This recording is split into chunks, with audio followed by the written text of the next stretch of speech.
Baiklah, di sini saya akan membawakan materi tentang teks anekdot sesuai dengan FPP saya yang kemarin. Langsung saja.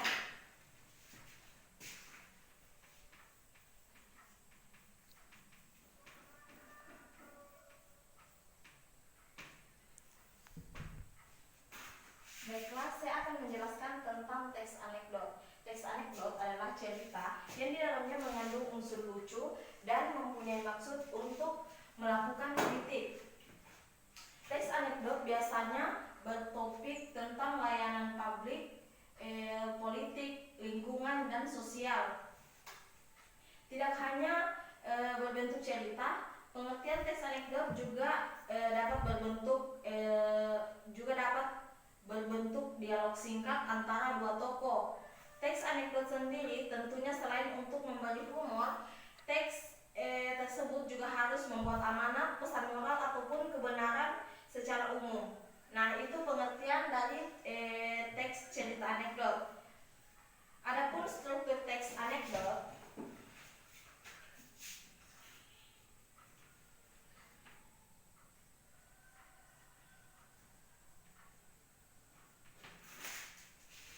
yang pertama yaitu abstrak, yang kedua orientasi,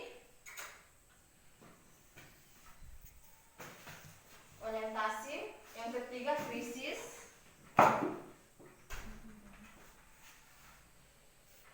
yang keempat reaksi, dan yang kelima koda. Saya akan menjelaskan tentang apa itu abstrak. Jadi abstrak menjadi struktur teks humor paling awal yang ada dalam sebuah teks bernama anekdot. Dan orientasi merupakan awal kejadian pada cerita atau juga bagian yang menjelaskan latar belakang mengapa peristiwa utama dalam cerita dapat terjadi. Yang ketiga krisis.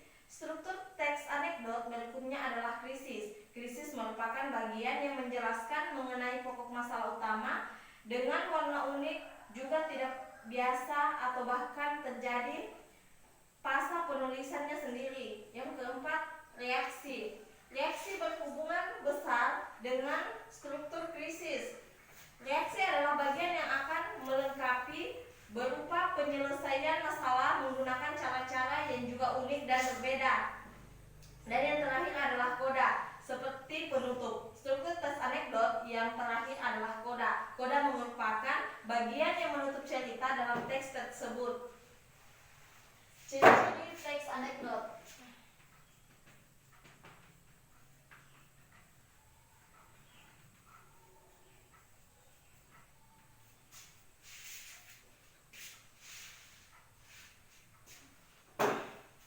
Jadi ciri-ciri teks anekdot yang pertama itu berupa teks yang mendekati perumpamaan.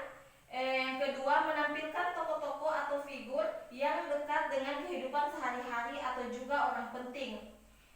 Yang ketiga, memiliki sifat humoris, lucu, menggelitik, dan berbau lelucon tapi menyindir. Dan yang keempat, terselip kritik atau tujuan.